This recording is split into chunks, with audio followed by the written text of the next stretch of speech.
saya nggak bisa hadir berhalangan, jadi cukup banyak soalnya. Ya, kita mencoba buat minggu depan kuisnya. Oke, jadi hari ini di sesi 11 kita akan belajar tentang, saya akan terangin sedikit ya, tentang SOA atau Service Oriented Architecture, di mana SOA ini nge-describe Recording in progress. Siapa yang record ini? Recording stopped.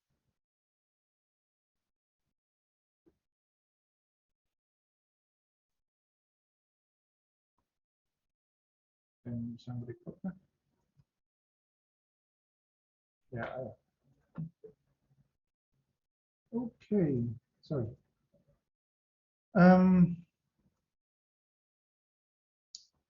Oke. Di SOA ya ini Service Oriented Architecture, dia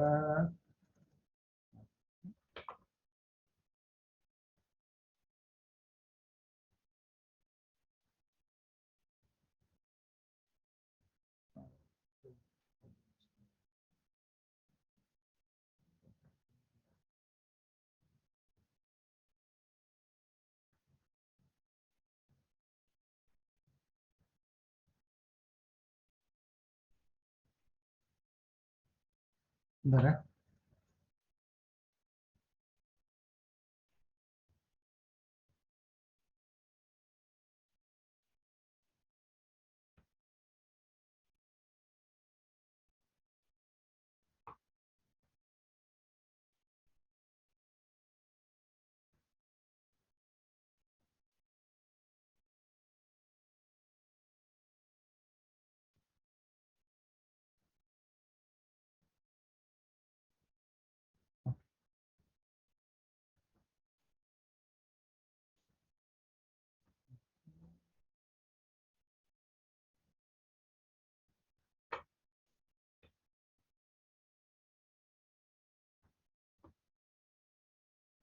Good, baik. Kita masuk lagi, sorry. Jadi kita akan saya akan sedikit terangin tentang SOA, ini tentang Service Oriented Architecture, di mana SOA ini nge-describe atau mendeskripsikan sebuah metode standar untuk melakukan request atau requesting service dari distributed components dan managing the results. Kita masuk ini dikarenakan client requesting services ini atau komponen providing the service dan protocols yang digunakan untuk mendeliver messages dan responses yang bisa very widely gitu. Jadi bisa sangat luas, dan luasnya ini atau jangkauan dari cakupan dari perintah maupun request maupun eksekusinya itu bisa dengan sangat tergantung luasnya gitu cakupannya, dan bisa beraneka ragam. Dan SOA provides translation and management layer in an architecture yang dia memindahkan, dia menabrak barrier-nya, dia merubah atau dia menghancurkan barrier dan menghancurkan batasannya untuk klien itu mendapatkan service yang mereka inginkan. Jadi dengan SOA ini klien dan komponen bisa ditulis dengan berbagai macam atau bahasa yang berbeda, dan dia bisa menggunakan protokol messaging service itu yang berbeda pula, dan networking protokolnya untuk berkomunikasi dengan untuk berkomunikasi dengan satu sama lain, dia bisa menggunakan atau dia menggunakan networking protocols. Kita lihat atau kita pernah belajarin paling nggak di kelas ini, atau paling tidak kalian di kelas software database oriented architecture atau object oriented architecture, dia akan harusnya pelajarin ya sedikit tidak. Bahwa kita pernah lihat ada SOA yakni Service Oriented Architecture Protocol, nanti akan dibahas sedikit juga. Dan SOA ini merupakan atau memprovide standar transport, ya, yaitu standarisasi yang mengantarkan atau mentransport pesan-pesan serta membuat infrastruktur yang ada untuk mensupport hal tersebut. Ya, dan Service Oriented Architecture ini akan memprovide akses terhadap reusable web services melalui TCP/IP network. Ini yang membuat atau topik ini yang cukup penting ya untuk SOA ini, yang membuat perkembangan cloud computing itu akan terus ada. Karena kita lihat ya, cloud computing itu kan yang biasa atau paling yang sehari-hari kalian gunakan. Tertulis di situ tadi, di 2 paragraf ini paling enggak. Deliver message. Ya. Komponen providing services, dia bisa digunakan request. Jadi mereka mau, yang kita udah pelajarin dari awal kelas, bahwa klien request untuk saya biasa menggunakan atau service saya misalkan hanya 1 giga per second misalkan.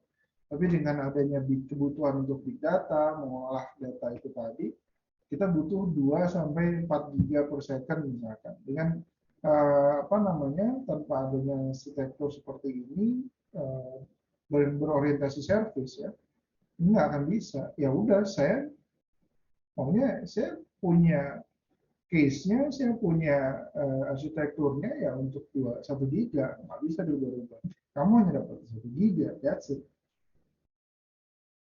Tapi dengan ini kita bisa tadi, karena kan antara arsitektur pun dia kan harus ada bahasa koneksinya ya, atau networking-nya istilahnya. Saya 1 giga saya dari Jana misalnya. Ines, Melisa, Yulisa pegang 1 giga masing-masing. Sudah pakai Jana, saya butuh 4 giga. Oke, saya harus berkomunikasi dengan Yulisa, Ines, dan Mai. Jana, kamu saya kasih 1 giga, nanti 1 giganya lagi dipisah ya, dipecah ya, untuk mengkalkulit datanya, untuk memproses datanya, butuh 4 giga, nanti 1 giga saya kasih kamu ya, 1 giga Yulisa, 1 giga Mai, 1 giga Ines. Jadi butuh memang untuk mendeliver message itu, mengeksekusi perintah tadi, butuh yang namanya komunikasi, ya, deliver message ataupun protokol lainnya. Ya. Dan networking protokol juga penting untuk berkomunikasi dengan yang lain. Dan tentu saja manajemen layer. Manajemen layer ini maksudnya saya bisa memanage tadi kebutuhan 4 giga, saya bisa pisahin masing-masing 1. Nah, saya bisa lakukan mungkin pilihan lainnya bisa tergantung yang ingin saya lakukan. Paling tidak dalam hari ini dengan service oriented architecture kita bisa meng-create satu arsitektur service ya, satu arsitektur sistem yang dia berorientasi sesuai dengan jasa atau service yang ingin dimiliki oleh si klien. Ini yang membuat teknologi cloud computing itu memang akan menjadi sangat maju ya. Dan satu halnya yang tadi, servisnya bisa bervariatif, kebutuhannya bisa dipenuhi maupun walaupun besar maupun kecil. Dan kita lanjut ke page berikutnya, yakni memperkenalkan sedikit tentang SOA, yakni di mana SOA itu merupakan spesifikasi atau metodologi untuk atau yang memprovide platform atau language independent services digunakan untuk mendistribusikan atau digunakan untuk aplikasi yang terdistribusikan. Jadi aplikasinya di mana aja, dia mau di service ini dipakai, digunakan di beberapa tempat, resource yang diambil, ataupun kita bisa dengan menggunakan software as a service seperti itu untuk jadi ketika siapapun yang request untuk dapetin softwarenya, ya tinggal request di situ aja, nanti akan di-provide softwarenya, atau di-provide ya software biar bisa di-install. Service itu merupakan task yang berulang-ulang atau bisa berulang-ulang di dalam proses bisnis. Dan sebuah bisnis task itu adalah komposisi dari service. Sebuah bisnis perintah bisnis itu komposisinya atau dia terdiri dari beberapa service. Dan SOA ini mendescribe message passing-nya atau message passing taksonominya untuk komponen based architecture, dan dia memprovide services untuk clients upon demand sesuai dengan permintaan. Klien mengakses komponen-komponen tadi ya melalui SOA dengan menggunakan metadata ya, atau message yang menggunakan yang berisi metadata Dan dia merupakan standar format, dan standar formatnya yang bisa digunakan adalah XML file. Dan dia ditransporter melalui network protokol seperti SOAP. Dan biasanya service provider dan service consumer tidak mengirimkan, tidak passing message-nya secara direct ke each other, tapi dengan implementation SOA ini mereka mengemploy atau mereka mempekerjakan middleware yang mereka bisa beracting, memainkan peran seperti manager atau broker atau translator. Jadi ya dalam hal ini administrator tidak perlu secara gampang lah. Administrator itu tidak perlu mengklik ini bisa. Tapi dengan service oriented architecture ini siapapun butuh berapapun service yang dibutuhin, dia akan bisa dapetin saat itu juga. Intinya gitu. Jadi secara sistem dia secara service pun dia akan bisa. Dan middleware ini di-discover dan list available service. Jadi potensi service consumer-nya seperti apa, ya ada registrasi formnya segala macam, karena SOA ini mendescribe distributed architecture security dan trust service-nya dibentuk atau dibangun secara langsung dari beberapa produk untuk memprotek komunikasi. Penting memang komunikasi itu dijaga karena secara logis proses itu akan bisa berjalan tentang atau dengan beberapa unit atau beberapa departemen. Kayak misalkan MSI ada ketuanya nyuruh sekretarisnya atau wakilnya minta tolong ke bagian-bagiannya, nanti bagian A ngerjain ini, B ngerjain ini, C ngerjain ini, D ngerjain ini. Jadi satu. Komunikasinya pun harus dijaga. Lewat grup WA, dia nggak tahu berkomunikasi dengan grup A, grup C nggak tahu dan komunikasikan. Dan sebaliknya. Dan middleware itu mereka service atau middleware service itu mereka selalu melihat request yang ada. Jadi based on request dengan menerapkan protokol UDDI atau Universal Description, Discovery, and Integration Protocol. Dia memang biasa terus paling aman ya, udah sangat biasa digunakan, dan dia menggunakan XML atau XML. Jadi electronic business yang menggunakan XML document.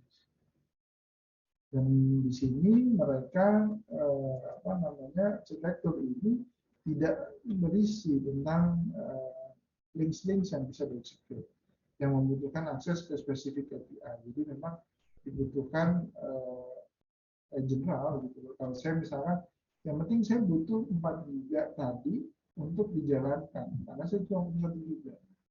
Tapi kalau misalkan ada API spesifik yang harus dijalankan, semisal di Jana, saya punyanya Jana, istilahnya 1 GB-nya, terus saya harus lewat dari misalkan IPIN misalkan. Saya harus lewat dari resource-nya Febi. Saya harus lewat resource-nya UDA gitu 3. Saya dari Jana membagi 4-nya agak susah. Karena saya harus memastikan dulu mereka ini 3 orang lainnya ada, resource 3 lainnya ada. Ketika resource 3 lainnya ada, tapi nggak lengkap, misal IPIN ada, Febi ada, tapi UDA nggak ada, susah. Itu yang menyebabkan antrian. Itu penyebab dari antrian, penyebab dari queuing, ya, bahwa Do you remember that moment your company started migrating to the cloud? Untuk mengerjakan soal lain. Itu queuing system ini akan bisa menunggu, dan menunggu itu bisa nggak tahu karena kan di di cloud kan lumayan besar ya, bisa cepat karena dia harus request element lain atau ya dia harus nungguin itu. Jadi formatnya dengan XML, menggunakan SOAP atau Simple Object Access Protocol, dan beberapa banyak lain kemungkinan seperti WSDL atau Web Service Description Language, ada Web Service Security, dan Business Process Execution Language for Web Services. Ya. Tapi yang biasa digunakan memang WSDL. Ya, dia biasa digunakan untuk interface mereka, lalu untuk membinding menyambungkan informasi dan komponen service lainnya, serta mereka juga menggunakan SCDL, yakni Service Component Definition Language, yang digunakan untuk mendefine service komponen yang akan perform, yang akan menjalankan service tadi, dengan memberikan informasi terkait komponen service informasinya. Kita lihat di gambar 13.1, di mana 13.1 ini memperlihatkan protokol stack protokol atau protokol stack untuk SOA arsitektur, dan bagaimana berbagai macam atau berbeda-beda protokol tersebut dieksekusi sesuai dengan fungsi yang diminta di dalam service oriented arsitektur. Misalkan kita mau lihat di protokol stack in process business atau business processes. Di situ dia pakai apa? Business Process Execution Language for Web Services. Ya, WSDPAL. Dia mau pakai lagi description, dia pakai Web Service Description Language. Dia pakai lagi Quality of Service, di situ ada 4 pilihan, yaitu Reliability, Transaction, Management, dan Management. Di Quality of Service, kenapa manajemen 2 kali? Kita lihat protokol stack-nya untuk service oriented architecture di sini. Ini contoh bahwa ada kebutuhan dari manajemen yang cukup banyak. Jadi reliability-nya di sini, transaksinya ada 2. Dan messaging, ketika kita mau melakukan tadi di awal saya bilang bahwa kita mau berkomunikasi, kita mau mengirimkan pesan, mengirimkan perintah, dan segala macam. Kita butuh SOAP, Simple Object Access Protocol. Kita ada protokolnya. Pesan yang dikirimkan berbentuk apa? XML. Protokol lainnya dan service-service lainnya yang dibutuhkan. Jadi kita lihat nih, atau bisa digambarkan juga dengan bisnis prosesnya yang mau dijalankan seperti apa. Di dalam bisnis proses tersebut ada quality of service yang ingin digunakan, yang diminta dengan standarisasi tertentu. Lalu quality-nya misalkan dia reliable, transaksi yang dijalankan, dan manajemen tadi saya bilang punya beberapa requirement. Lalu ada description-nya dengan WSDL, dan messaging-nya begini. Di sini yang protokol stack ini atau protokol ini yang digunakan oleh SOA arsitektur untuk functions required. Gitu. Kita masuk berikutnya dengan di dalam figur tadi, ya, the box label other services could include, ya, di sini other services atau protokol itu bisa ada request broker arsitektur atau common object request broker arsitektur, ada REST representational state transfer, ada RPC, ada DCOM, ada GNI, ada GDS, ada WCF, dan teknologi-teknologi lain serta protokol-protokol lain. Dan ini fleksibel serta netral yang membuat SOA ini secara singular berguna atau sangat-sangat berguna di dalam mendesain suatu aplikasi yang kompleks. Karena dia bisa pakai apa aja sesuai dengan kebutuhan. Dan in regards to SOA, SOA ini bahkan sudah di-codify atau sudah dibangun dengan codingnya tadi oleh beberapa standar organisasi yang digunakan dengan mereka. Dan bahkan mereka menggunakan beberapa di antara mereka prominence effort or discovery. Nah, bahkan nanti kita akan bahas di dalam hal ini, dan hal ini bahwa prominence effort yang digunakan itu di SOA juga.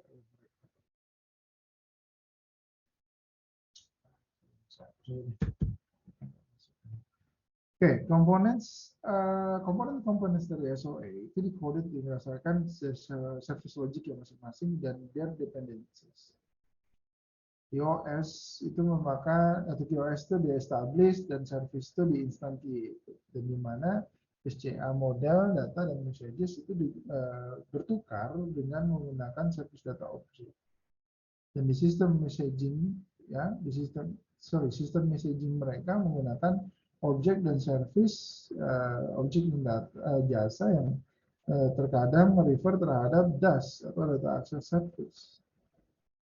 Kita lihat di figure 13.2 bagaimana komponen dari beberapa tipe tadi bisa berkomunikasi dengan menggunakan protokol yang dia merupakan bagian dari SOA.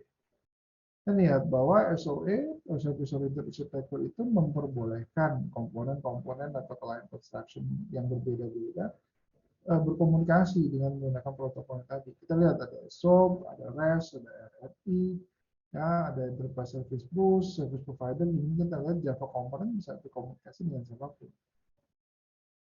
Biasanya kan kita harus bikin kelasnya dulu, kalau di Java misalnya. Harus bikin kelasnya dulu, kita harus bikin minat public lah, dan sebagainya.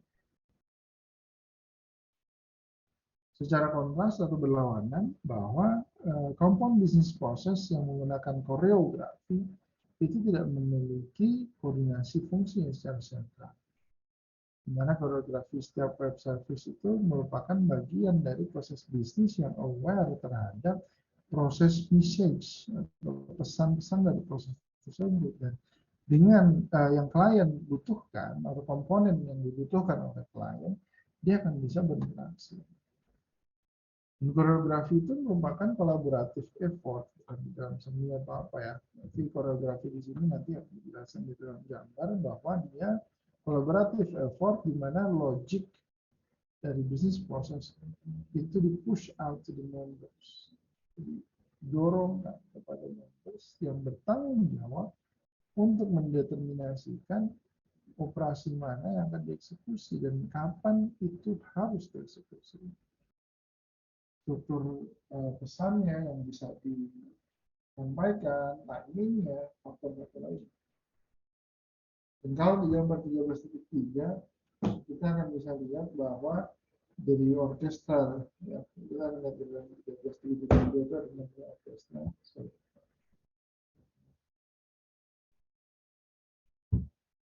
Dan 14 itu koreografi, bahwa bisnis proses itu dijalankan dengan menggunakan sequence yang secara paralel atau simply binding input. Kita lihat dengan orchestration. Di sini business process, an orchestrated business process itu menggunakan sebuah central controlling service atau elemen yang dia refer terhadap orchestrator, conductor atau koordinator sendiri. Contoh, kalau kalian ada di orkestra, konduktornya kan satu di depan. Dia urus ini. Di sini sama. Message receive, kalian bisa lihat satu, info, kedua, info kali ada lagi 3, 4, dan message send. Jadi, service order ini akan mengorkestrakan apa misalnya mengatur lah, istilahnya mengatur web service mana yang harus dijalankan, bagaimana mereka menjalankan tersebut, bagaimana cara mereka menemukan satu hal sampai ada hal yang fleksibel mungkin. Untuk web services ini semuanya bisa jalan. Semakin dewasa,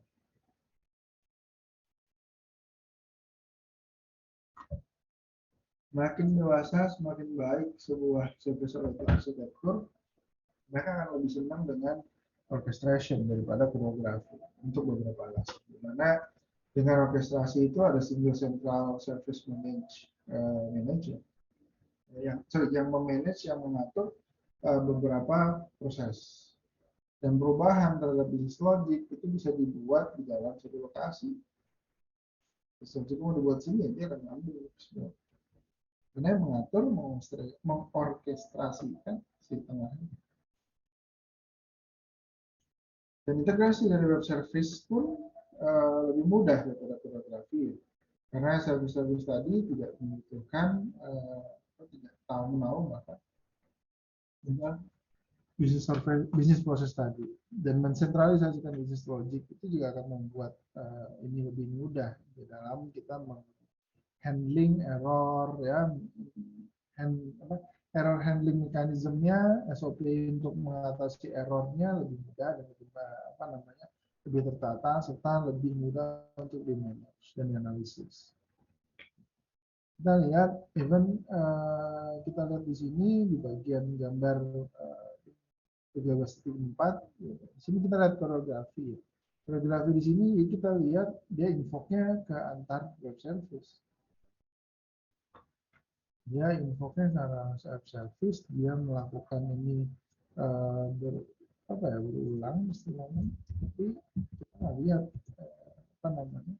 Dia mohon lah, mohon atau minta dengan ya udah satu minta kedua, dua minta ketiga, gitu, empat. Jadi hal ini akan makin memberatkan sistem dan service yang akan dihantarkan. Makanya lebih banyak yang memilih orchestration daripada koreografi. Ada event driven by SOA atau Service Architecture 1 atau 2, di mana SOA 2.0 itu merupakan ekstensi dari Service Oriented Architecture yang merespon terhadap event atau kejadian-kejadian yang terjadi sebagai bentuk hasil, ya, bentuk hasil dari bisnis proses yang dijalankan. Or perhaps cause and influence a business process. Dan contohnya misalkan bisnis proses di dalam sales sebuah web service.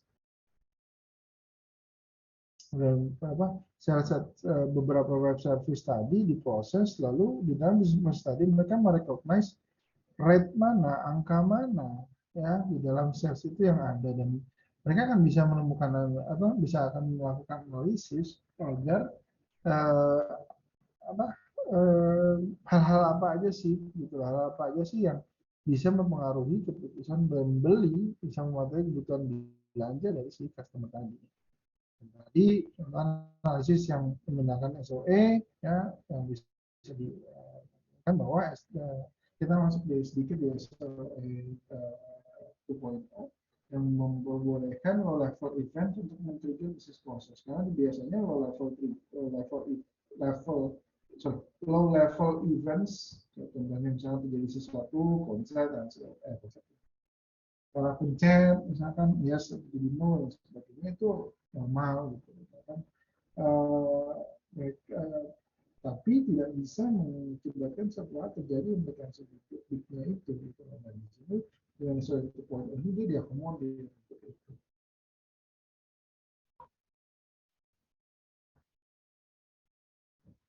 Di gambar 13.5 kita lihat ada yang namanya Enterprise Service Bus atau ESB. Dia mewakili hypothetical tiga aplikasi yang berbeda yang ditunjukkan melalui authentication module. Ya, di situ dia masuk tadi sebagai Enterprise Service Bus. ESB ini atau ESB ini bukan merupakan physical bus dalam sense of network ya, tapi juga dia lebih kepada arsitektur pattern kompleks. Dengan network service dia memanage beberapa transaksi di dalam service oriented architecture. Kita mungkin berpikir bahwa SSB itu service yang dipisahkan dari dia atau komponen dan sebagainya. Mungkin bukan tidak tepat seperti itu, dan SSB itu penting atau tapi tidak esensial. Gimana? Kita pakai ya harus ada gitu loh, tapi nggak penting banget untuk ada di dalam rumah ya, kan ada. Kalau nggak ada ya udah gitu. Di sini kita lihat ya tadi di gambar 13.5 dia ada 3 level dari aplikasi, 3 level yang berbeda. Di different application itu diperlihatkan terhadap interface-nya dengan ESB. Di sini kita lihat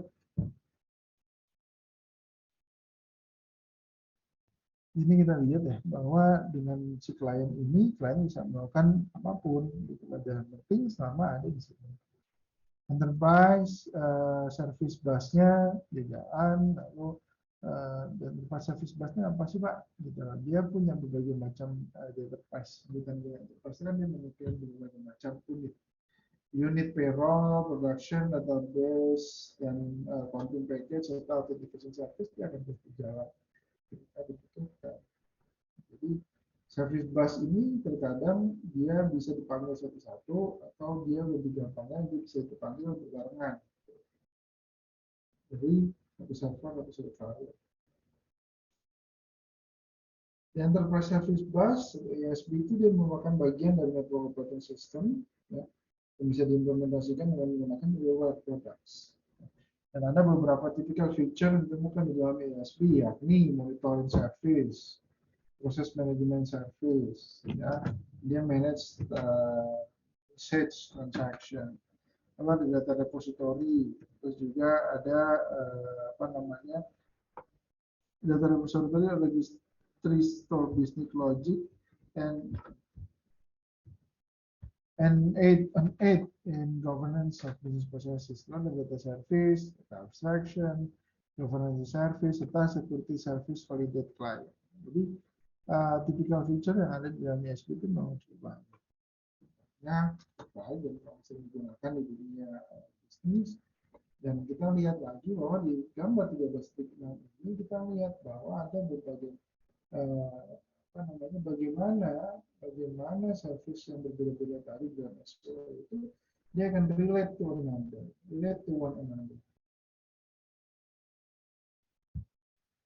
Kita lihat di sini bahwa network service model infrastructure untuk SOA ini berdasarkan dengan SOA metamodal dari Linting Group 2007.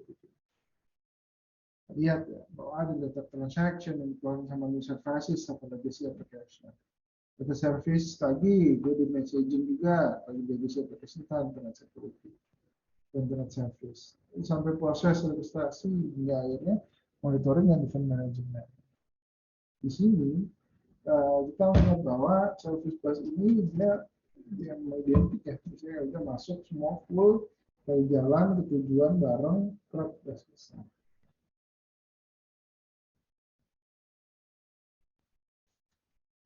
Akan tetapi servisnya kalau tidak menggunakan SOA itu biasanya servisnya jangan sendiri-sendiri.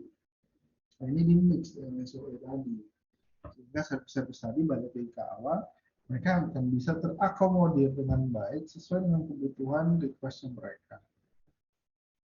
Service katalog. Di sini service katalog ini kalau kita lihat ya bahwa ada beberapa service, beberapa jasa dan lokasi dari service requirement itu di dalam large SOA.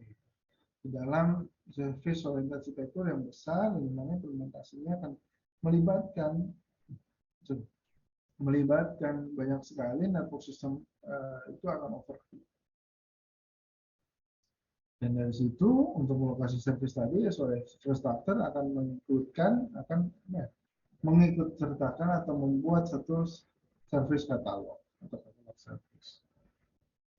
Biasanya di dalam service tadi ada beberapa hal di mana contoh yang pertama di mana service itu akan tersedia internal eksternal.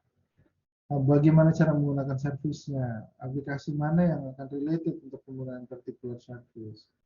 Service related another hingga the nature of service contracts. Di sini yang bahwa si bus ini dia harus terdaftar, dia harus melakukan sesuatu hal yang baik dan sebagainya karena monitor dan lainnya. Yang menggunakan itu monitornya tadi, kalau misalkan ternyata message-nya itu tadi dijalankan dengan berbeda, monitor atau pengawasan misalnya dia melakukan yang tidak seperti seharusnya karena ada oke, itu pasti jadi indikasi adanya penyusup ya, dan orang jahat. Dan di dalam service katalog itu dia merupakan service katalog yang sangat dinamis dan memodifikasinya itu dengan sangat mudah. Di feature-nya biasanya dia bisa standalone katalog server. Dia bisa serve the role of global catalog service. Dia bisa, they can be part of federated catalog service where two or more global catalog server have access to one another. Dia bisa digunakan untuk federasi. Katalog federasi tapi ya balik lagi, server-server itu harus bisa berkomunikasi dulu sama mereka. Nah, kalau tidak, itu akan dilaporkan dan tidak ada bisa komunikasi yang dijalin melalui protokol tadi. Oke, baik. Silakan. Ada yang mau ditanyakan?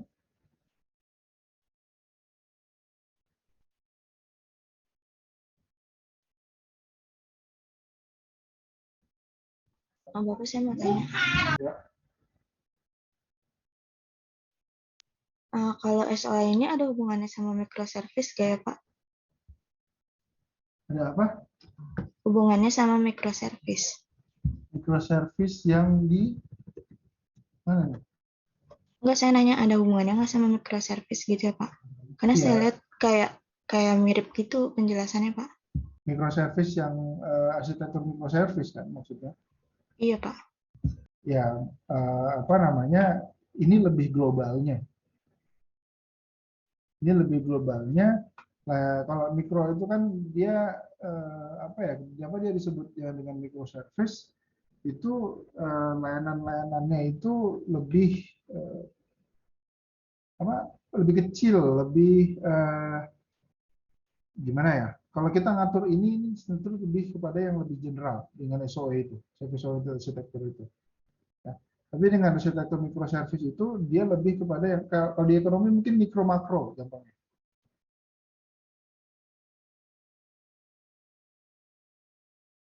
Halo? Iya Pak. Berarti yang biasa dipakai itu yang SOA ini ya Pak? Jadi bukan biasa dipakai, penggunaannya beda-beda. SOA ini lebih kepada general tadi, cloud computing yang tadi saya bilang. Saya butuh 4 resource, 4 giga, dan saya punya cuma satu. Yang saya punya satu, saya ngambil lagi tuh 3 lainnya. Nah itu bisa dilakukan secara otomatis melalui service yang ada di dalam yang udah ditanamkan melalui apa namanya di data centernya. Tapi kalau microservice itu kita lebih berfokus terhadap yang kecilnya apa sih modulnya. Gitu. Jadi modul ini kan kalau tadi saya bilang saya butuh 4 giga nih sementara service atau resource yang saya punya cuma 1 giga. Di dalam 4 giga itu saya mungkin bisa punya berpuluh-puluh modul. Saya punya beratus-ratus modul itu bisa itu mungkin aja bisa. Tapi kalau di microservice ini kita tidak melihat di 4 giga atau service-nya resource tadi, kita lebih kepada modul satu modul itu menggunakan service apa gitu. Jadi dan dia biasanya digunakan untuk kalau nggak salah ya pengembangan software biasanya yang kayak permodulan kayak gitu.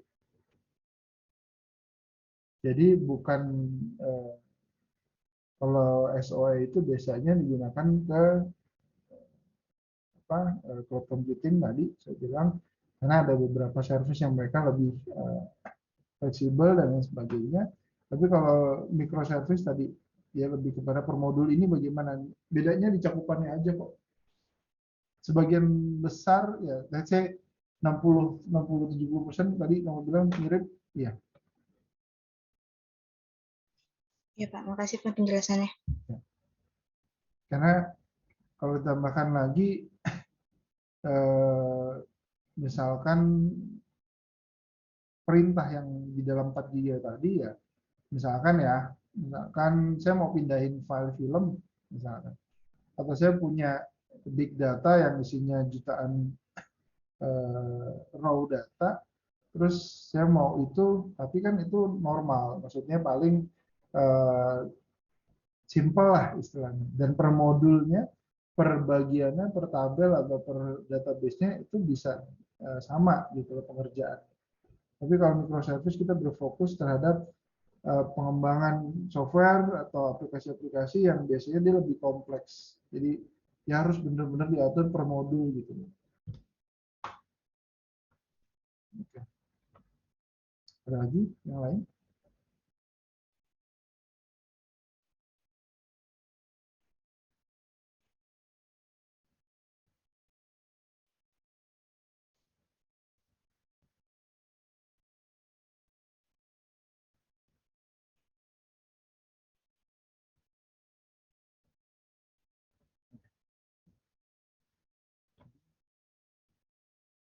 Oh, ini saya udah jelasin ini. Lupa. Ini sudah saya. Ada lagi?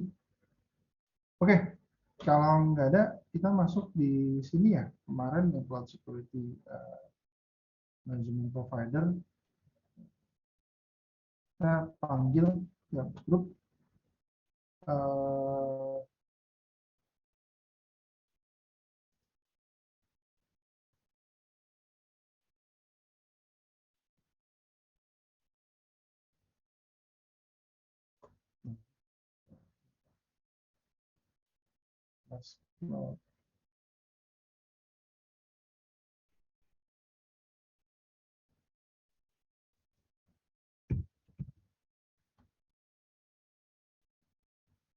kita panggil dari yang paling terakhir dulu, kelompok 5, silakan. Cloud Passage.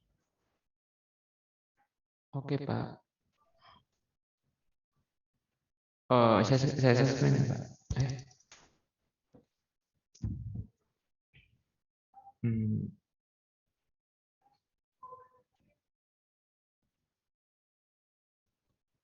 Udah muncul ya, Pak?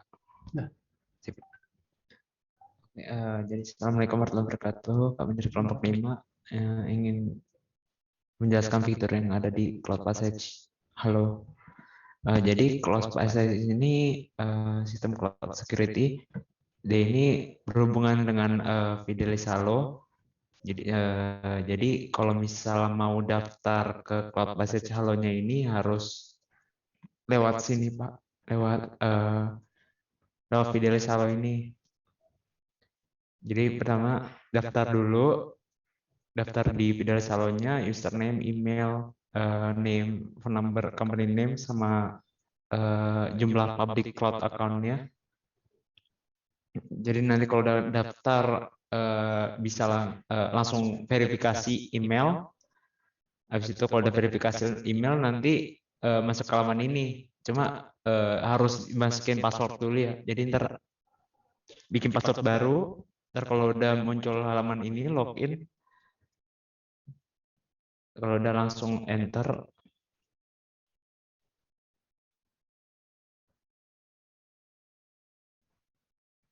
Nah nanti muncul gini Pak halaman ini. Nah cuma kalau ini kan udah di add CSP akunnya ya.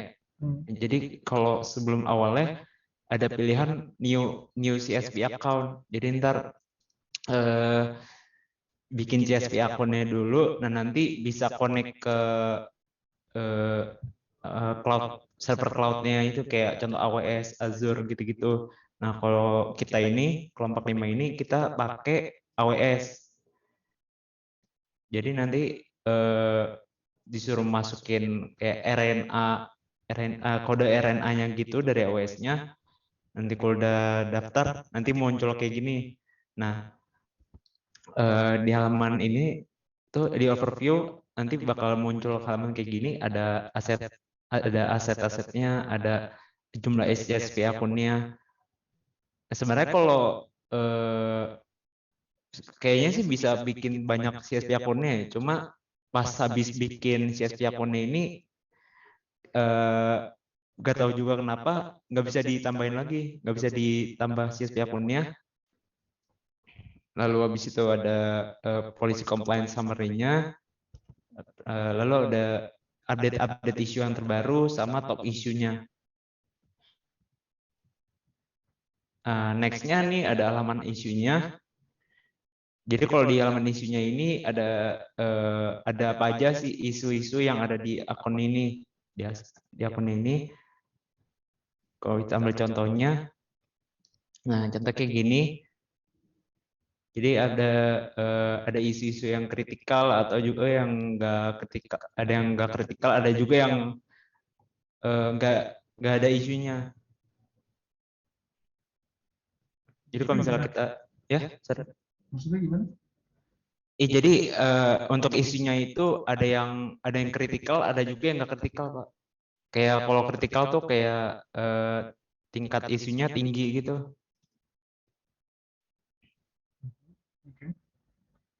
Nah nanti kalau misal kita mencet isunya ini, nanti muncul detail-detail isunya. Nah, setelah itu ada juga asetnya, aset dari CSV akunnya kita ini. Nah, jadi kalau di sorry. Nah, jadi tampilannya gini kalau aset. Jadi kalau di asetnya itu kayak nampilin aset-aset yang ada di CSV akunnya dan juga kayak di sini kan kayak ada isunya nih, ada isu 4, ada yang gak ada juga.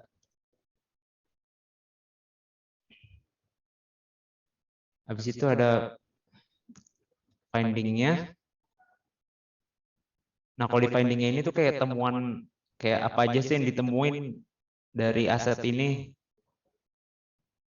di akun ini. Kalau misalnya kita pencet, nanti muncul tampilan detail kayak gini, Pak.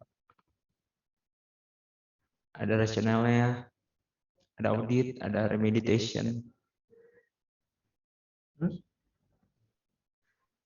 Untuk itu sih baru ini aja, Pak, yang dicoba.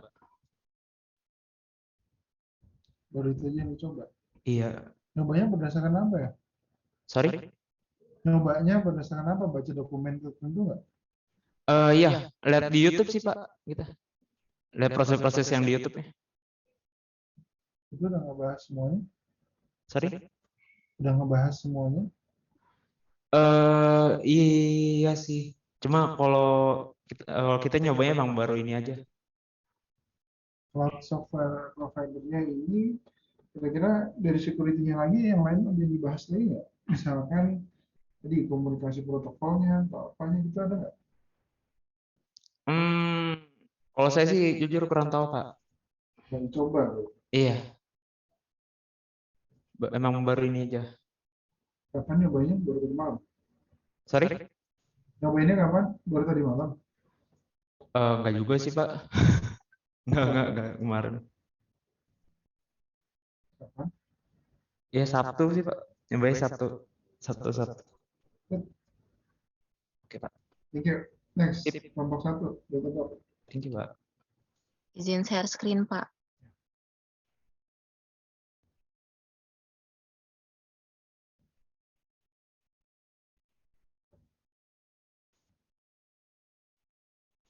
Udah terlihat belum, Pak, tampilannya, Pak? Udah. Ya, Pak. Assalamualaikum warahmatullahi wabarakatuh. Kami dari kelompok 1 ingin presentasikan tentang cloud security, yaitu Datadog.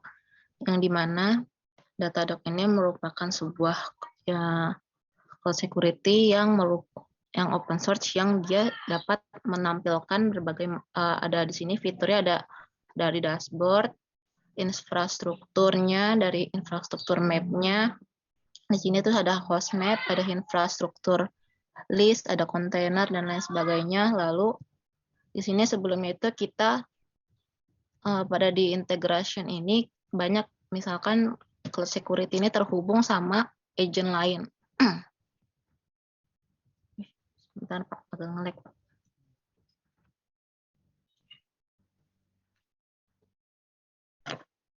Ya.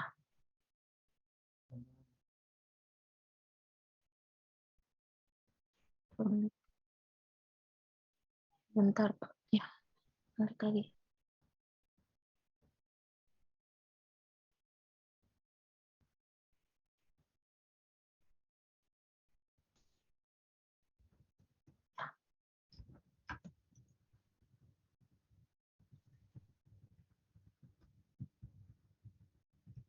Bentar, Pak, agak nge-lag, Pak. Sinyalnya, Pak. Ini di sini dia banyak integration-nya, mulai dari .NET, banyak dari ada algoritma, ada berbasis AWS, sampai ASP.NET, Azure, dan yang lain. Banyak di bawah, dia terhubung bisa ke Cloud Health juga. Terus kemarin saya nyoba di yang, saya sudah di agent, yang dimana kalau kita menggunakan berbagai yang sistem operasi, kalau saya kemarin saya udah nyoba yang download di ini super yang administrator dari Datagin Agent. Nah, ini bisa masukin, jadi bisa terintegrasi melalui yang website ini. Nah, terus habis itu kemarin saya juga coba di sini, kalau misalkan kita di security ini, kita harus itu Pak, bayar Pak. Kemarin saya udah coba masukin debit, tapi bisa ada notifikasinya, tapi nggak kepotong gitu Pak. Tulisannya transaksi gagal gitu Pak. Kalau untuk yang di security yang ini. Kemarin saya coba di yang Google Cloud Platform. Saya sambunginnya ke situ, Pak. Terus di sini kita bisa, kemarin saya juga coba di dashboard, di mana di sini ada listnya. Di dashboard ini ada sistem status, web server troubleshooting, sama yang dashboard lainnya, authentication. Dengan kita membuat pertamanya itu, kalau kita ingin membuat dashboard, kita di sini new dashboard, lalu kita memasukkan misalkan status. Lalu kita di sininya bisa kalau screen gitu kita bisa nampilin tampilan dari status CPU-nya gitu, Pak. Dari kinerja dari CPU-nya. Karena kalau lebih lanjutnya itu di sini harus bayar gitu, Pak. Jadi di sini bisa masukin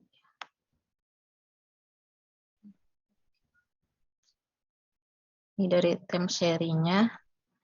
Kita bisa masukin di sini, kita bisa dari ini kinerja yang dilakukan sama CPU dari PC-nya tersebut. Ini udah per jamnya ada naik turun dari itunya. Ini dari matriksnya itu kita bisa di sini desktop karena kita belum terhubung dengan yang lain. Terus jadinya di sini ini host.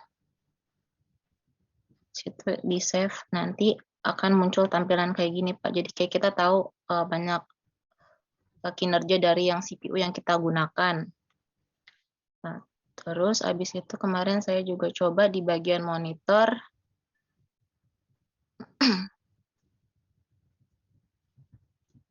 Yang dimana monitor itu kita bisa ada statusnya mulai dari alarm one sama no data. Yang kemarin saya coba kirim satu kayak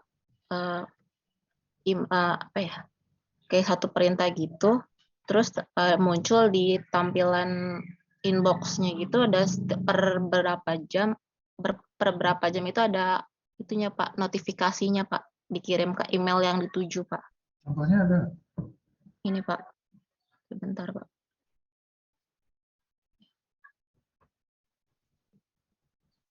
Ini kemarin saya coba ini Pak.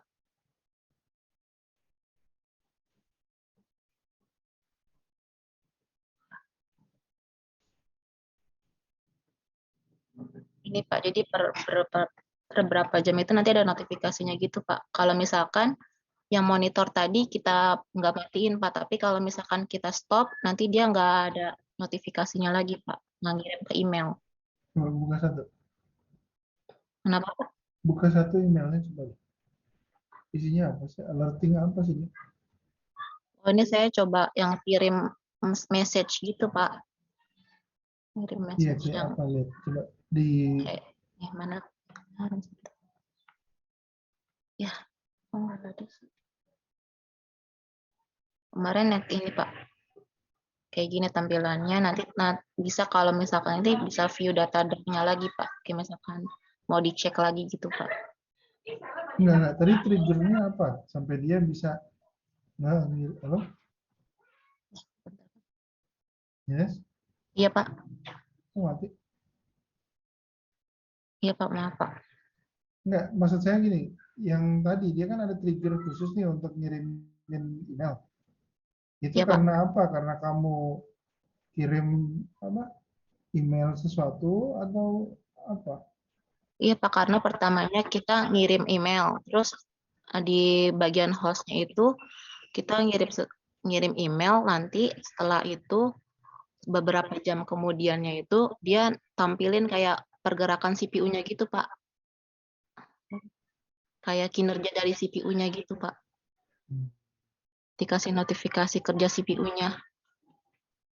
Berarti walaupun tidak ada, let's say, sesuatu hal yang janggal, hanya cara kerja atau kinerja CPU itu tadi, dia akan kirim report gitu. Iya Pak, kalau CPU-nya di sininya nggak dimatiin gitu Pak, kan ada di stop gitu. Oh, di customnya ada tadi. Iya Pak, gitu sih Pak. Kalau yang saya coba, terus ini juga bisa invite user yang lain gitu Pak. Oke, oke, oke. Kalau misalkan dia bisa apa koneksi dengan apa aja, AWS atau AWS, Azure, Cisco, terus apa lagi? Ada yang Cloud Health by VMware gitu Pak. Hampir lengkap sih Pak. Kemarin saya coba tapi harus harus kalau saya kemarin cobanya cuman Google Cloud Platform, tapi itu berbayar gitu Pak. yang lain ada yang mau tanyain? Kalau ada yang mau nanya silakan ya. Dari saya cukup Mas. Baik Pak, terima kasih Pak. Silakan berikutnya. Bikin Dari share Yunus screen ya, Air, Pak. Kak. Ya.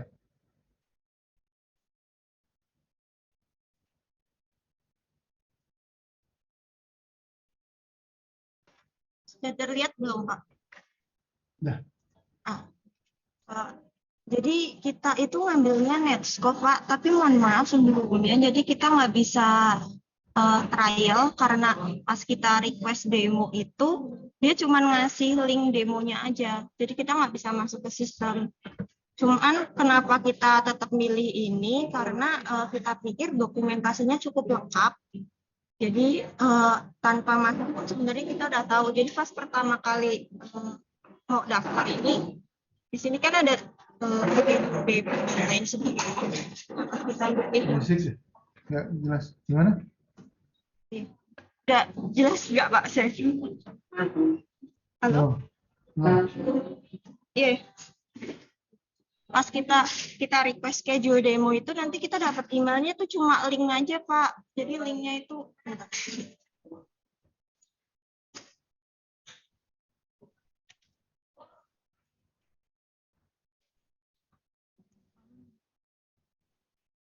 bentar Pak.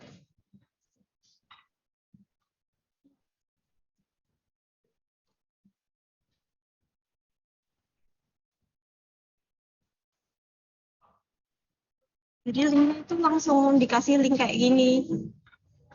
Nah, itu kita lihatnya tuh dari sini. Jadi si Netscope ini dia bisa diintegrasikan sama 3 cloud platform. Itu tuh AWS, Microsoft Azure, sama Google Cloud Platform. Nah, buat pengaturannya hampir sama sih kayak tadi yang kelompok pertama. Jadi dia tuh nanti bisa ngasih rule buat yang critical atau yang mild dan lain sebagainya. Cuman mungkin bedanya ini fitur utama di Netscope ini tuh sebenarnya lebih ke analytical, jadi buat risk assessment. Terus yang kedua itu dia sih ngeklaimnya compliance dengan 40 lebih policy.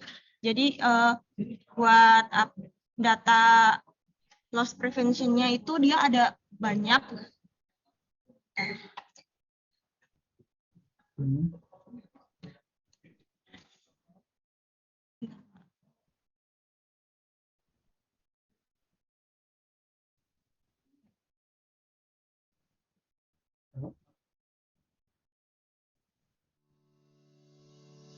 Welcome to a demo of SecureX.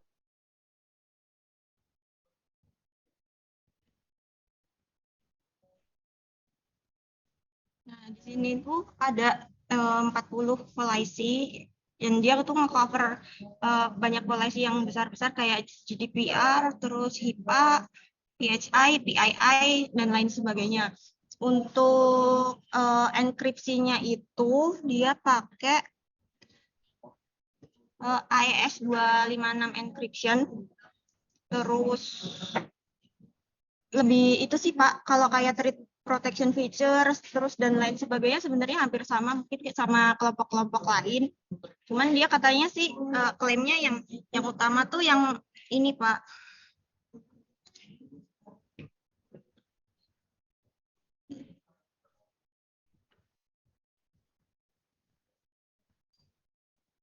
Nah, yang apa? DLP feature-nya itu. Gitu aja sih, Pak. Untuk Apa? Halo? Berarti? ya, Pak, bentar. Untuk apa demonya itu sendiri di sini jadi ada banyak ya, Pak. Kayak Advanced Analytical, terus Nescopper Iya, tapi kan AWS. nggak bisa coba tadi ya. Linknya kayak apa? Nah, Kita iya nggak itu, lihat Pak. link emailnya di email kayak apa? Kenapa, Pak? Link kan ya katanya ngirimin email link. Oh Ngirimin iya, email link, isinya link. link. Linknya kayak apa? Iya. Linknya kayak gini, Pak. Jadi dia munculnya kayak gini. Langsung link ke resource.netscope itu buat demo. Jadi kita nggak dapet apa sih akses buat demonya gitu, buat Boleh nyobain coba nggak? aksesnya. Kenapa, Pak? Dia web base atau apa? Kayaknya sih web based, Pak. Tapi kalau yang kemarin dilihat itu, jadi dia ada install kliennya gitu, buat klien juga. Sertifikat kayak gitu. Iya.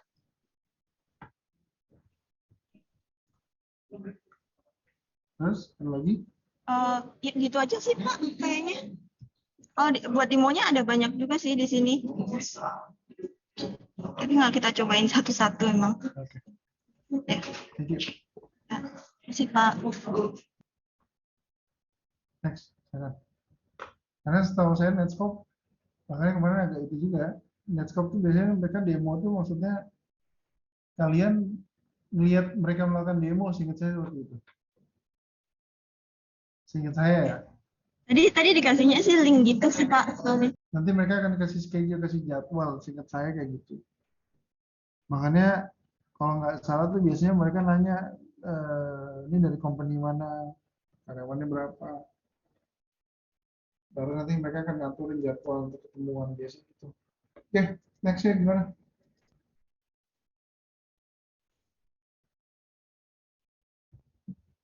Ayo, berikutnya. Cisco.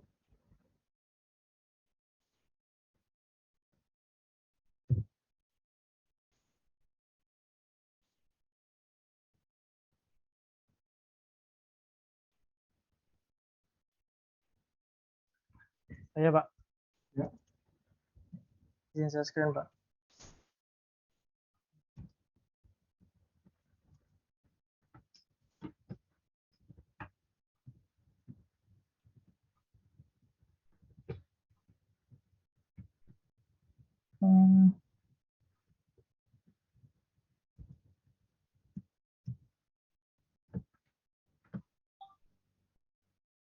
Nah, jadi ini, Pak. Kelompok kami makainya Cisco Cloud itu Cisco SecureX. Jadi di sini itu SecureX ini platform dari Cisco yang udah jadi satu semuanya gitu, Pak. Semua produk-produk security dari Cisco itu udah jadi satu di sini semua, Pak. Gitu. Jadi di sini ada dashboardnya. Nanti akan tampilannya di dashboard ini ada secure endpoint-nya ini, terus umbrella, salah satu juga dari produk security Cisco, ada secure email appliance, terus ada firepower, Cisco Defense Orchestrator, secure malware analytics, orbital, secure network analytics, secure cloud analytics, sama secure work layout, masih banyak lagi sih. Ini terakhir secure web appliance. Terus di sini juga modulnya ada banyak modulnya juga, Pak. Jadi ada ini yang tadi, terus ada juga Kena Security, ada SMA Web, terus Secure API, dan masih banyak lagi. Dan waktu itu saya nyoba pakai yang Umbrella, Pak. Ya? Kenapa pilih umbrella? Saya bisa masuknya di situ doang. Nyobain. Alasan bisa masuk ke situ doang apa? Ada Nyobain yang yang atas? harus daftar dulu, ada yang harus daftar dulu, ada yang gitu-gitu sih, Pak. Kamu udah daftar di situ aja? Iya, baru daftarnya di situ aja sih. Ya, okay. Jadi kan di sini integration modulnya saya pakai Umbrella. Nah, di sini nanti ini tampilannya kalau sudah di enable, jadi nanti kita masukin investigate API tokennya, terus reporting token API key-nya, manajemen API key, manajemen API secret, sama network device policies. Dan ini semua bisa diambil di sini, di Cisco Umbrella ini. Dan ini juga harus daftar dulu sih waktu itu. Gitu, Pak. Oke. Udah sih gitu aja baru. Daftarnya berapa lama? Daftarnya cepet sih, Pak. Jadi Begitu baru daftar, cobain yang Umbrella ini, daftar terus nyobainnya? iya begitu aja. Nggak dalam lagi atau apa gitu ya? Belum sampai dalam-dalam lagi, Pak. Oke. Good. Thank you. Ya, makasih ya, Pak.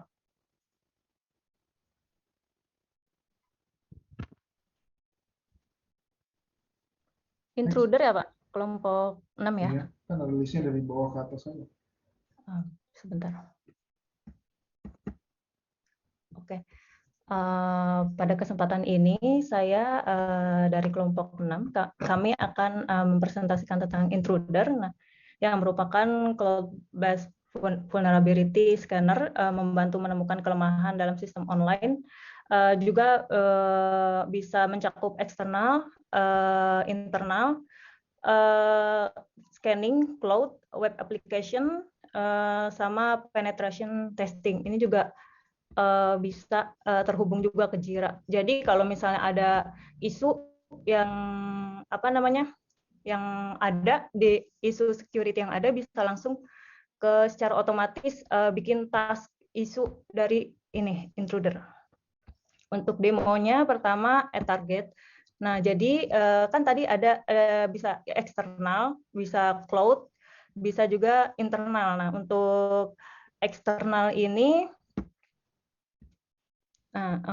targetnya misalnya bisa IP address-nya tinggal dimasukin IP address atau website, bisa juga langsung dengan CSV file.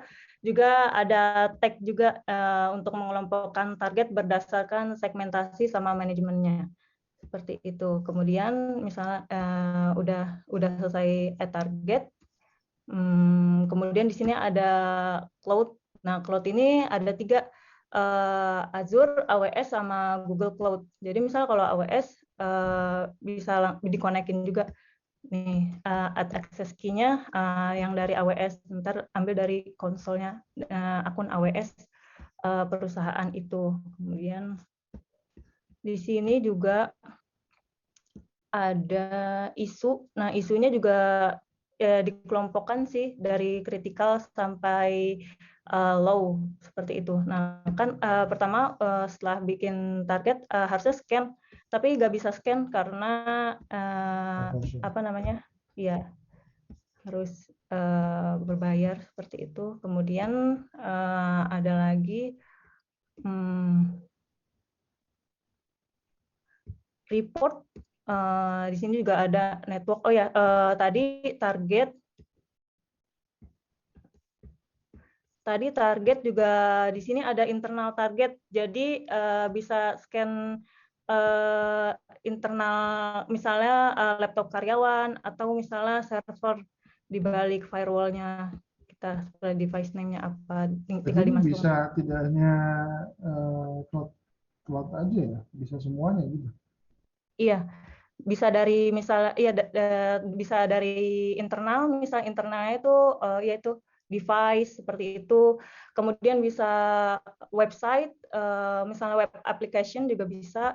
Kemudian kemudian juga bisa yaitu ke cloud juga, seperti itu. Udah sih itu Pak paling. Thank you. Ya. Next.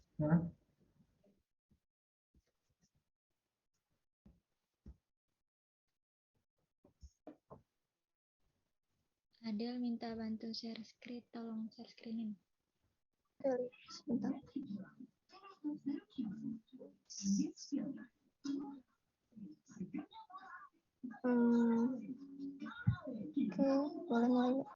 Jadi kelompok kami memilih Sophos untuk cloud security-nya. Nah, di sini tampilan awalnya. Langsung ke arah login aja. Ya.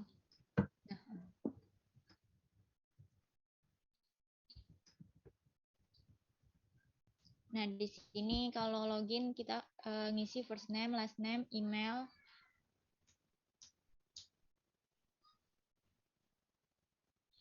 Nah, ini tampilan kalau udah kita berhasil login. Nah, di sini masih 0 alert summary-nya. Langsung aja deh, Del. Kita di sini mau ngejelasin salah satu produknya, Pak, yaitu si Cloud Optics ini. Nah, jadi Cloud Optics ini dia mengidentifikasi sama menanggapi kerentanan konfigurasi sumber daya pada AWS, Azure, dan GCP untuk mencegah pelanggaran keamanan cloud seperti mengurangi risiko bisnis dari aktivitas yang tidak disetujui, kerentanan, kesalahan konfigurasi, dan identitas yang tidak aman. Nah, di sini yang pertama kita add your cloud environment-nya, misal Azure. Nah, di sini ada langkah-langkahnya. Nih, ada step pertamanya gimana sampai bawah Del. Sampai kita masukin si Azure subscription ID-nya di sini. Terus lanjut yang di live demonya Del.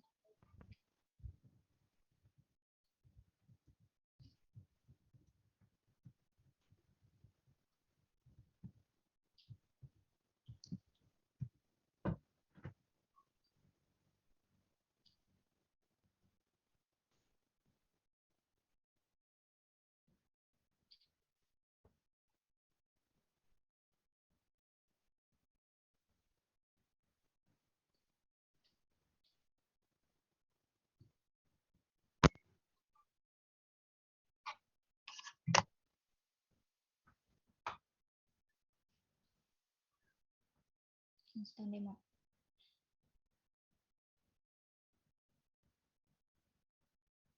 Nah, ini di dashboard ini ada tampilan, kita bisa lihat nih alert summary-nya dari critical alerts-nya sampai low alerts-nya.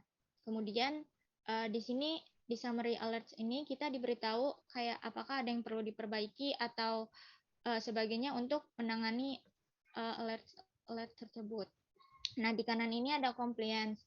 Ini ada nunjukin informasi juga status untuk compliance-nya berapa banyak yang passing sama fail-nya. Nah, terus habis itu di bawah ada change in your environment. Nah, itu kita bisa lihat overview dari semua perubahan yang baru-baru ini terjadi. Kita bisa klik juga misal AWS, Azure, atau GCP-nya. Nah, ke atas lagi, Del. Nah, di sini kita bisa lihat, misal klik critical alerts-nya. Nah, salah satunya yang alert ID-nya, klik aja salah satu. Nah, di sini kita bisa lihat lagi lebih rinci dari alerts-nya kayak summary-nya, description-nya, remediation-nya juga, step-nya gitu. Nah, terus dia juga ngerekomendasiin cara benerin masalah yang terjadinya gitu. Jadi Ini kita bisa ada dokumentasinya gimana cara menyelesaikan masalah ini. FAQ-nya lah istilahnya ya. Iya, iya Pak, betul. Di sini ada juga yang kanan tuh dekat refresh, samping refresh gitu ada tiket gitu buat ngebenerin. Nah, terus lanjut Del ke report. Silang aja. Nah, di reports. Nah, di report ini kita lihat tadi compliance overview-nya nih kayak berapa banyak yang pass sama total fail. Bisa diklik Del. Nah, detail. Nah, di sini nih ada kayak result-nya kan ada tuh di kanan 51 out of 291 file. Nah, terus di menu bawah deh Del. Configure yang di kiri Del, menu kiri.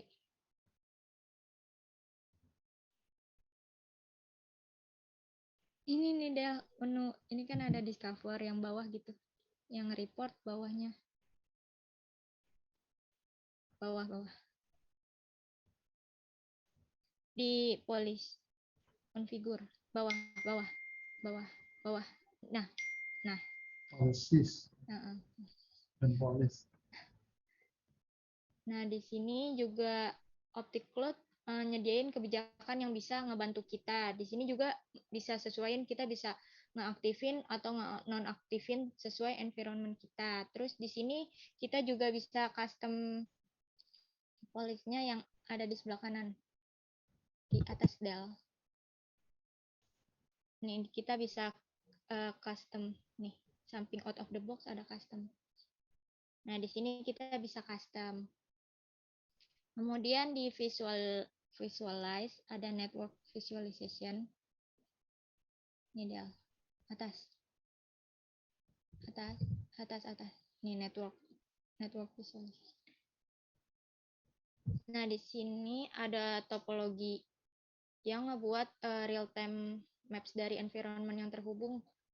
Jadi memungkinkan para administrator ini untuk mendapat pemahaman yang lebih baik bagaimana VPCS dan sumber daya di dalamnya itu berkomunikasi satu sama lain. Di sini bisa nih kita pilih misalnya AWS, Azure atau GCP-nya di sebelah kanan.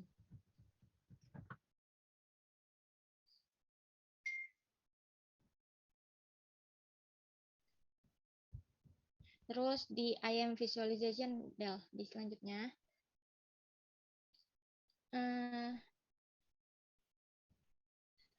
Agak cepetin deh, ya. Oh ya, ya Pak. Ya udah langsung aja ke discover-nya Del, yang inventory-nya. Di summary. Nah, di sini kita bisa lihat berapa banyak network security yang kita miliki atau firewall rules di GCP-nya atau beberapa banyak juga VPCS yang kita miliki. Nah, di sini ada kode warna kan ada merah, hijau, oranye gitu. Itu diindikasikan sebagai resiko. Kalau tanda merah atau orange gitu tergantung tingkat keparahannya. Terus terakhir di span monitor bawah di menu bawah. Nah,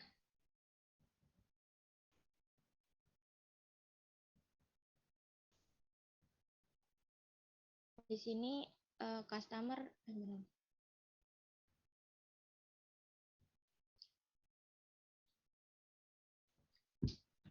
Nah, di sini customer mendapat tampilan dari span dari beberapa akun kayak Azure, kan Azure Forecast, Azure, AWS Forecast, AWS. Jadi dia bisa handle nggak cuma satu akun gitu ya, nggak cuma satu API.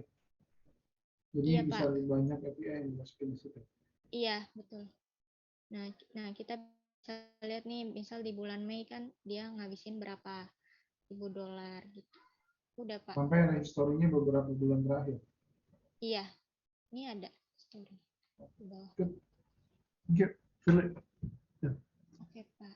Baik, saya bisa dengerin ya YouTube linknya 32 menit, saya lihat tadi barusan. Kita balik lagi 2030 ya. Bentar.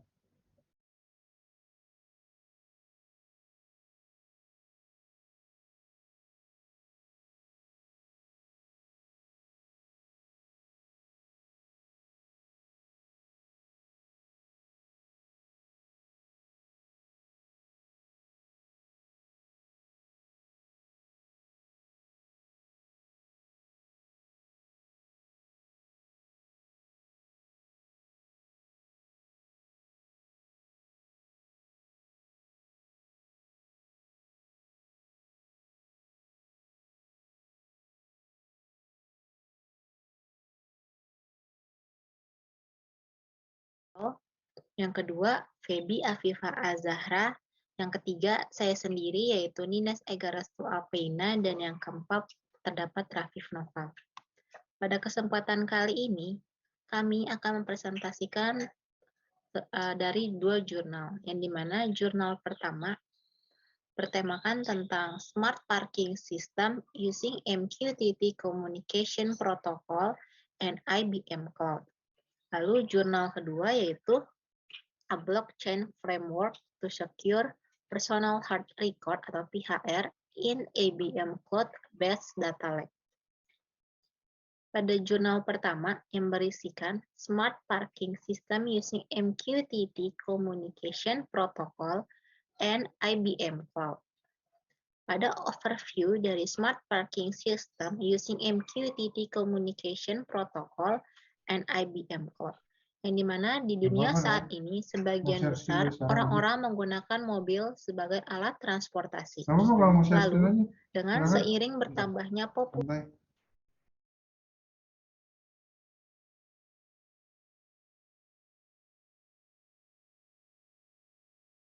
populasi penduduk yang begitu besar, parkir kendaraan menjadi perhatian utama. Masalah yang banyak terjadi akibat kesusahan mendapatkan tempat parkir. Antara lain, susah dalam melakukan aktivitas lain di luar dari kendaraan, yang dimana harus sebelumnya memarkirkan kendaraan tersebut terlebih dahulu. Dengan situasi tersebut, pada jurnal ini dilakukan sebuah pendekatan smart system untuk menjalankan sistem parkir bertingkat secara efisien. Selanjutnya, untuk mengotomatisasi prosedur parkir dengan memantau metrik seperti jarak dan ruang parkir yang tersedia menggunakan Node MCU dan IBM Cloud. Jarak tersebut diukur kemudian di informasi tersebut akan dikirimkan ke Node-RED melalui protokol MQTT. Dashboard Node-RED ini memungkinkan pengguna untuk melihat ketersediaan dari lokasi manapun yang ingin digunakan. Namun, jika jaraknya terlalu jauh, maka ruang tersebut akan kosong atau tidak terbaca. Ataupun bahkan jika kondisi area parkir tersebut penuh, maka terdapat pemberitahuan juga yang akan dikirimkan. Penggunaan ini menggabungkan IFTTT dan Node-RED, serta terdapat sebuah Watson Assistant yang dimana merupakan virtual assistant yang membantu konsumen dengan berbagai pertanyaan yang telah diajukan. Selanjutnya terdapat Objective Smart Parking System using MQTT Communication Protocol and IBM Cloud. Smart Parking System berbasis reservasi ini dikembangkan untuk memesan sebuah tempat parkir di kawasan perkantoran. Sistem ini memiliki pintu otomatis dengan DC servo motor dan ultrasonic sensor. Dengan memperhatikan sebuah konektivitas internet, web application yang terintegrasi dengan sistem memudahkan pengemudi dengan menampilkan ruang parkir yang tersedia. Selanjutnya terdapat sebuah metode dari Smart Parking System using MQTT Communication Protocol and IBM Cloud. Smart Parking System berbasis reservasi ini dikembangkan untuk memesan sebuah tempat parkir yang kosong. Tempat yang kosong tersebut akan terdeteksi oleh sensor ultrasonik secara real-time, diperbarui di Cloud MQTT. Sistem ini selalu diperbarui secara real-time, yang dapat membantu pengguna menggunakan tempat kosong secara lebih cepat. Norah, Faroki, dan kawan-kawan telah merancang sistem berfokus pada kendaraan yang telah terdaftar oleh pemerintah. Kamera ANPR dapat menangkap gambar plat nomor kendaraan untuk memverifikasi pemesanan dan membukakan pintu parkir tersebut. Selanjutnya, menggunakan sebuah teknologi RFID dan penggunaan protokol MQTT untuk memperbarui ketersediaan tempat parkir yang merupakan salah satu fitur utama dari sistem ini. Selanjutnya, pada sistem ini juga menggunakan Receive Signal Strength Indicator atau RSSI, Time of Flight atau TOF, dan Angle of Arrival atau AOI. digunakan untuk mengatur jarak dan slot untuk parkir. Sistem ini memiliki modul GSM untuk mengirimkan teks pesan tentang informasi seputar parkiran tersebut kepada pengemudi. Parking system ini mencakup opsi pemesanan dengan menggunakan mobile dan web application yang didukung dengan DNS dan server. Sistem ini pula telah terintegrasi dengan sensor IR yang berfungsi untuk mendeteksi respons sekitar kendaraan tersebut untuk meminimalkan kompleksitas hardware diubah menjadi tata letak PCB. Selanjutnya, pada protokol MQTT dan hardware telah terhubung pada cloud yang digunakan yaitu IBM Cloud, yang dimana ia menyediakan berbagai fitur lain untuk meningkatkan sistem tersebut. Pada sistem ini pula menggunakan mekanisme parking meter, yang dimana setiap tempat parkir terdapat alokasi untuk waktu check-in dan waktu check-out. Didesain dengan sebuah flowchart yang dapat membantu sistem bekerja lebih akurat dan efisien. Selanjutnya, untuk proses pemesanan slot parkir ini berbasis OTP, yang dimana setelah slot parkir dipesan, maka pengguna akan mendapatkan kode OTP yang diperlukan pada saat memasuki area parkir, sehingga berguna untuk menemukan tempat parkir di area terdekat bila diperlukan. Selanjutnya, terdapat analisis dari Smart Parking System using MQTT Communication Protocol dan IBM. Smart Parking System ini menggunakan data sensor untuk memantau membandingkan dengan ambang batas dan jika nilainya tidak berada di bawah kisaran optimal, menampilkan bahwa tempat parkir penuh, atau memberitahu kepada pemilik ataupun keamanan bila digunakan lalu berbagai data jarak jauh ini dikumpulkan oleh sebuah sensor ultrasonik. Berikut merupakan gambar dari log diagram dari sistem yang dimana pada hardware, yaitu dari sensor ultrasonik dikirimkan diolah menjadi Node MCU yang ditransformasikan melalui protokol MQTT kepada IBM Cloud, yang dimana pada IBM Cloud ini terdiri dari IBM IoT platform, yang dalam platform tersebut dibagi ke berbagai dashboard, yang dimana Node-RED dashboard dan application. Selanjutnya akan dijelaskan oleh teman saya. Jadi selanjutnya itu selain untuk mengenali slot parkir tersebut, pada Watson Assistant yang telah dibuat berguna untuk melacak tempat parkir di suatu tempat dan menerima pembaruan langsung melalui email. Pada protokol MQTT ini akan mengurangi ancaman suatu keamanan data ini mewakili seberapa jauh objek yang terletak dari sensor. LED pada rangkaian tersebut akan menyala bila tidak ada objek di sekitar sensor, yang berarti area parkir itu kosong. Kemudian data sensor ini akan dikirimkan ke Node MCU yang mendorong data ke IBM Cloud Platform menggunakan protokol komunikasi MQTT. Seluruh proses smart system ini menggunakan Wi-Fi sebagai teknologi nirkabel. Selanjutnya, dalam platform IBM Cloud ini, data diverifikasi untuk diterima menggunakan log terbaru dalam riwayat perangkat. Selanjutnya, dashboard Node-RED dikembangkan untuk memberitahu pemilik atau keamanan area parkir tentang parameter dan mengirimkan peringatan apabila area parkir tersebut sudah penuh. Pemberitahuan email tersebut akan dikirimkan ke pemilik dengan menghubungkan Node-RED dan IFTP setiap kali tempat parkir yang ingin dituju telah penuh. Rintangan dari Smart Parking System using MQTT Communication Protocol and IBM Cloud ini antara lain adalah: 1. Sistem ini memiliki kriteria wajib untuk memasuki area parkir tersebut dengan berfokus pada beberapa kendaraan yang telah terdaftar pada pemerintahan. Jika tidak, maka slot parkir tersebut tidak bisa terbuka. 2. Proses mendeteksi jumlah cahaya yang dipantulkan kembali dari rintangan untuk menentukan keberadaan kendaraan yang telah terparkir.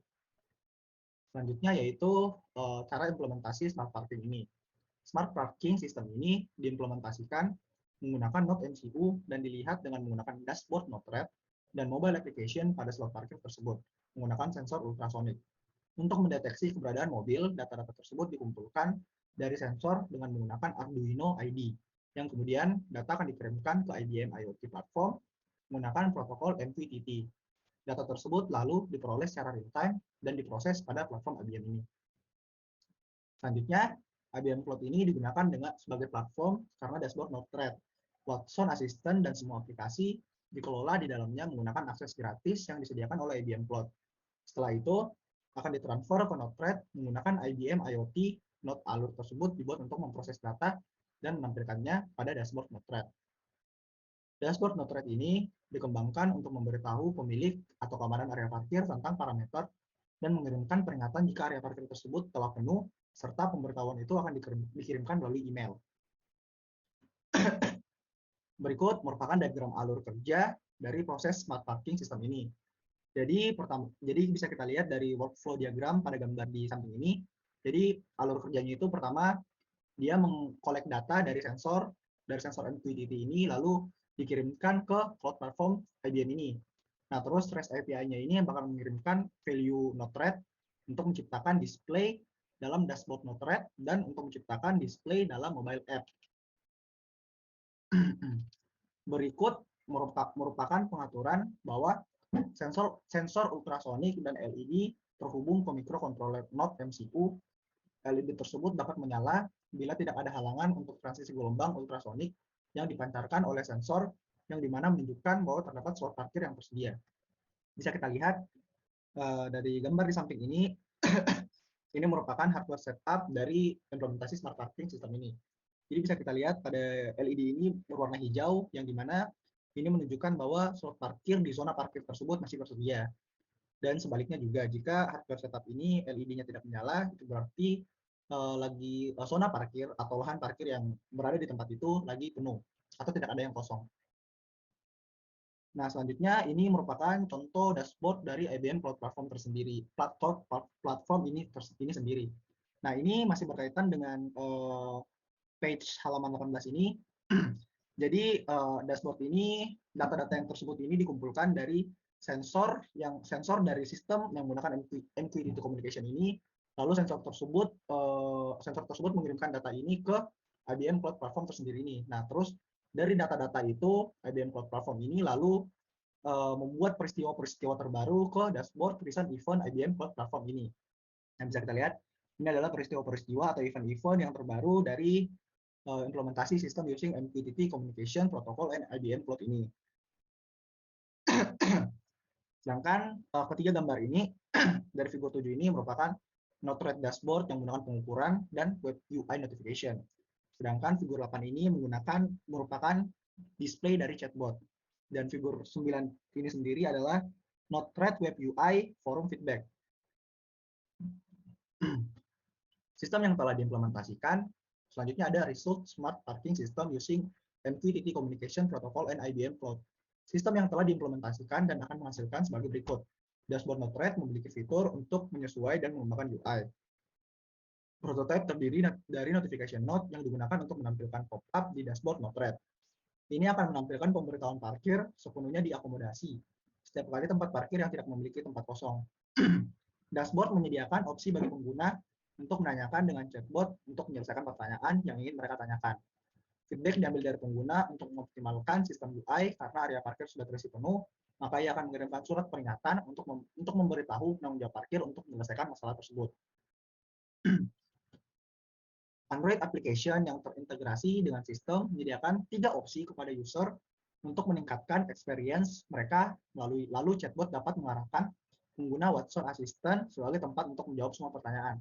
Nah, jadi gambar di samping ini merupakan gambar dari yang tadi dibilang di atas ini, yang feedback akan dilakukan oleh sistem parking system ini untuk memberitahukan kepada pengemudi bahwa zona parkir yang tersedia itu sudah penuh menggunakan IFTT webhook service. Atau jika pengemudi ingin bertanya-tanya lebih lanjut, pengemudi itu bisa bertanya melalui chatbot yang disediakan di dashboard MQTT Communication Protocol IBM Cloud ini. Ini contohnya dari yang di email ke pengemudi. Berikutnya akan dibacakan oleh rekan saya, Rafif Noval. Lalu berikutnya di sini ada Result Smart Parking System using MQTT Communication Protocol and IBM Cloud. Untuk gambar di atas, yaitu gambar figur 11, di sini tuh ada contoh dari aplikasi sistem Smart Parking. Untuk yang gambar di atas nih, ada contoh lokasi di mana tempat parkir tersebut tersedia. Terus di sini tuh ada misalkan di mana lokasinya tuh, di situ tempat parkir itu di mana tersedia atau tidaknya. Dan untuk yang di bawah nih ada contoh konversasi antara bot atau asisten dengan kita untuk menanyakan di mana tempat lokasi parkir yang kosong dan tersedia atau tidak. Lalu berikutnya ada our suggestion to maximize the solution. Berdasarkan jurnal di atas, kami setuju bahwa karena dengan adanya peningkatan populasi di area parkir akan mengalami kesulitan seseorang dalam melakukan aktivitas. Maka, dengan menggunakan smart parking system, ini dapat menghemat waktu pengguna dalam mencari tempat parkir. Efisiensi sistem ini dapat dilihat apakah area parkir ramai atau bahkan terdapat ruang kosong dengan menggunakan aplikasi dan sistem email. Status akomodasi diperoleh dengan sangat baik tanpa melakukan berbagai komunikasi dan admin bisa mendapatkan data real-time tanpa menghubungi pelanggan tersebut dengan menggunakan IBM Cloud. Berikutnya, ke depannya sistem ini diharapkan dapat memperluas beberapa fitur di dalamnya, seperti contohnya slot booking, pembayaran online, dan halaman login dapat juga ditambahkan dengan tag RFID yang dapat dilampirkan ke kendaraan dan pembaca RFID dapat digunakan untuk membaca tag. Lalu berikutnya ada jurnal yang kedua, yaitu tentang a blockchain framework to secure personal health record. Overview a blockchain framework to secure personal health record. Sistem kesehatan di dunia saat ini merupakan hal yang sangat penting, karena berbagai rintangan dapat dikurangi dengan menggunakan manajemen catatan kesehatan yang lebih baik dan teknologi blockchain tentunya. Teknologi ini dapat menangani data medis untuk memberikan keamanan dengan memantau serta memelihara catatan riwayat pasien. Pemrosesan data medis dan catatan pasien sangat penting untuk menganalisis obat-obatan yang diresepkan sebelumnya, dan juga untuk memahami tingkat keparahan penyakit dari pasien tersebut. Teknologi blockchain ini dapat meningkatkan keamanan, kinerja, dan transparansi berbagai catatan medis dari sistem perawatan kesehatan saat ini. Manajemen Personal Health Record atau PHR menggunakan data IBM Cloud dan platform blockchain untuk proses manajemen perawatan kesehatan yang lebih efektif. Sistem blockchain yang tradisional biasanya mengurangi latensi. Oleh karena itu, pada jurnal ini berfokus terhadap peningkatan latensi dan throughput. Hasil dari sistem yang diusulkan dihitung berdasarkan berbagai jenis matriks. Lalu berikutnya ada Objective Blockchain Framework to Secure Personal Health Record. Smart teknologi berbasis perawatan kesehatan dibahas secara rinci menggunakan investigasi pengembangan smart teknologi yang berfokus pada persyaratan penting untuk menerapkan sistem keamanan di sektor perawatan kesehatan. Sistem perawatan kesehatan digabungkan dengan proses manajemen kesehatan elektronik berbasis jaringan bersama dengan proses pencitraan klinis. Oleh karena itu, catatan klinis dapat diperoleh lebih efektif dalam hal keamanan, akurasi, dan data pasien yang sensitif terhadap waktu. Dengan memanfaatkan teknologi blockchain ini, sistem perawatan kesehatan lebih ditingkatkan dengan transparansi dan komunikasi antara pasien dengan praktisi. Untuk meningkatkan keamanan dan privasi data perawatan kesehatan, sistem keamanan yang luar biasa dikembangkan terutama menggunakan HIPAA atau Health Insurance Portability and Accountability Act of 1996, dan berikutnya oleh COBIT, Controlled Objective for Information and Related Technology. Lalu yang ketiga oleh DISHA, yaitu Digital Information Security in Healthcare Act, yang berfungsi untuk menjaga data pasien dalam hal menjaga kerahasiaan data klinis. Lalu berikutnya ada Method Blockchain Framework to Secure Personal Health Record.